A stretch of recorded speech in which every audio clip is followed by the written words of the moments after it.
कभी कभी ऐसा होता है ना कि एक बिल्कुल आम सा दिन जिंदगी का सबसे यादगार सबक बन जाता है। आज हम एक ऐसी ही कहानी के लिए सफर करेंगे।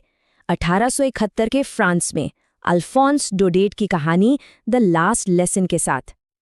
जरा सोचिए, अगर किसी को पता चले कि आज अपनी जुबान, अपनी भाषा बोलने का आखिरी दिन है, तो कैसा महसूस होगा? यही वो सवाल है जो इस कहानी के दिल में बसा है। एक ऐसा एहसास जो पहचान और उसे खो देने के डर से जुड़ा है। कहानी हमें ले जाती है फ्रांस के अल्सास इलाके में। साल है 1871। फ्रैंको प्रशियन जंग के बाद ये फ्रांसीसी जिला अब जर्मनी के कब्जे में आ चुका है और हमारी कहानी इसी बड़े बदलाव के ठीक बीच में शुरू होती है। तो हमारी कहानी का हीरो है एक छोटा सा लड़का फ्रांस, और जिस दिन की हम बात कर रहे हैं उस दिन जब वो स्कूल के लिए निकला तो उसे रास्ते में एक अजीब सी अनहोनी सी खामोशी महसूस हुई। अब फ्रांस की हालत ये है कि स्कूल के लिए पहले ही देर हो चुकी है और ऊपर से डांट पड़ने का डर सता रहा है। और डर भी क्यों ना हो, उसके टीचर एम हैमिल आज पार्टिसिपल्स पर सवाल पूछने वाले थे और फ्रांस को सच कहें तो उसका प भी नहीं आता था। रास्ते में टाउन हॉल के पास बुलेटिन बोर्ड पर भीड़ लगी देखकर फ्रांस का दिल और बैठ गया।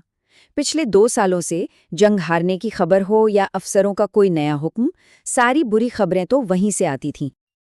आमतौर पर जब स्कूल शुरू होता था तो खूब चहल पहल, खूब शोर शराबा होता था। डेस्क के खुलने बंद होने की आवाजें, बच्चों के एक साथ पाठ दोहराने का शोर, इतना कि बाहर गली तक सुनाई देता था। लेकिन आज सब कुछ एकदम शांत था। इतनी खामोशी जैसे इतवार की सुबह हो। यह अजीब सन्नाटा ही बता रहा था कि आज का दिन रोज जैसा बिल्कुल नहीं है। और जब वो क्लास के अंदर पहुंचा तो नज़ारा और भी अजीब था। सब बच्चे अपनी अपनी जगह पर पहले से ही बैठे थे। टीचर एम हैमिल अपने सबसे अच्छे कपड़ों में थे, वो कपड़े जो वो सिर्फ इंस्पेक्शन या प्राइज वाले दिन ही पहनते थे। पर सबसे चौंकाने वाली बात तो ये थी कि गांव के बड़े बुजुर्ग आखिरी बेंचों पर चुपचाप बैठे थे। अब तो फ्रांस का सिर और भी चकरा गया।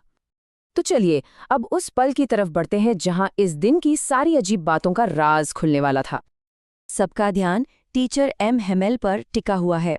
वो अपनी कुर्सी पर बैठे हैं और कुछ ऐलान करने से पहले बड़े ही गंभीर और नरम लहजे में क्लास से बात करना शुरू करते हैं। और फिर वो खबर आती है जो सब कुछ बदल देती है। वो कहते हैं, मेरे बच्चों, ये मेरा आखिरी पाठ है। बर्लिन से हुक्म आया है कि अल्सास और लोरेन के स्कूलों में अब सिर्फ जर्मन पढ़ाई जाएगी। ये शब्द फ्रांस के लिए किसी तूफान की तरह थी। उसे यकीन ही नहीं हुआ। एक गहरा सदमा और अफसोस। मेरा आखिरी फ्रेंच लेसन, अरे मुझे तो ठीक से लिखना भी नहीं आता था। इस खबर के साथ ही फ्रांस के दिल में और वहां बैठे हर इंसान के दिल में अफसोस की एक लहर दौड़ जाती है। फ्रांस का नजरिया मानो एक पल में बदल गया। जो किताबें उसे कुछ देर पहले तक एक मुसीबत लगती थीं, वो अब पुराने दोस्तों जैसी लगने लगीं। और एम हैमिल, जो उसे हमेशा चिड़चिड़े लगते थे, अब वो एक ऐसे इंसान बन गए थे जिनसे वो शायद फिर कभी मिल नहीं पाएगा। अब जाकर फ्रांस को समझ आया कि गांव के बुजुर्ग आखिरी बेंच पर क्यों बैठे थे। वो अपने मास्टर को उनकी 40 साल की वफादार सेवा के लिए शुक्रिया कहने आए थे और उस देश को अलविदा कहने आए थे जो अब उनका नहीं रहा था। एम हैमिल बहुत दुख के साथ कहते हैं कि अपनी भाषा को नज़रअंदाज करने के लिए हम सब बराबर के जिम्मेदार हैं। अल्सास के वो लोग जिन्होंने सीखने को हमेशा कल पर डाला, वो माता पिता जिन्होंने बच्चों को स्कूल भेजने से ज्यादा जरूरी खेतों में काम पर भेजना समझा, और वो खुद भी जिन्होंने कभी कभी मछली पकड़ने जाने के लिए स्कूल की छुट्टी कर दी। और यहीं पर कहानी अपने सबसे गहरे मतलब तक पहुंचती है। भाषा की ताकत जो सिर्फ शब्द नहीं बल्कि हमारी पहचान और आज़ादी की लड़ाई का हथियार भी है। देखिए, सांस्कृतिक पहचान का मतलब होता है किसी समूह से जुड़ा हुआ महसूस करना, एक जैसी भाषा, विरासत और रिवाजों के आधार पर। एम हैमिल का भाषण सिर्फ ग्रामर के बारे में नहीं था, ये इस बारे में था कि वो लोग कौन हैं। और फिर एम हैमिल वो बात कहते हैं जो इस कहानी का सार है। वो कहते हैं, जब किसी कौम को गुलाम बनाया जाता है तो जब तक वो अपनी भाषा से जुड़े रहते हैं तो मानो उनके पास अपनी कैद की चाबी होती है। मतलब भाषा सिर्फ बोलने का जरिया नहीं है, वो उम्मीद है, जुल्म के खिलाफ अपनी पहचान को जिंदा रखने का एक हथियार है।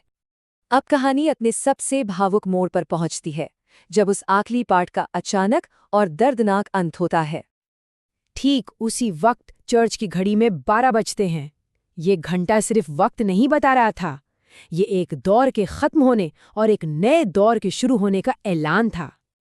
और उसी पल खिड़कियों के नीचे से प्रशियन सैनिकों की तुरहियों की आवाज गूंजती है, जैसे जीतने वालों का संगीत उस आखिरी सबक में दखल दे रहा हो। एम हैमिल अपनी कुर्सी से उठ खड़े होते हैं। उनका चेहरा पीला पड़ चुका है। वो कुछ कहना चाहते हैं, लेकिन गम और जज्बातों ने उनका गला रूंध दिया है। वो आगे बोल नहीं पाते। फिर वो चुपचाप ब्लैकबोर्ड की तरफ मुड़ते हैं, चौक का एक टुकड़ा उठाते हैं और अपनी पूरी ताकत से जितने बड़े हरफों में लिख सकते थे लिखते हैं, वीव ला फ्रांस, यानी फ्रांस जिंदाबाद। बिना एक शब्द कहे ये था उनका आखिरी सबक। देशभक्ति और अपनी जमीन से मोहब्बत का एक ऐसा पाठ जो वहां मौजूद हर शख्स के दिल में हमेशा के लिए बस गया।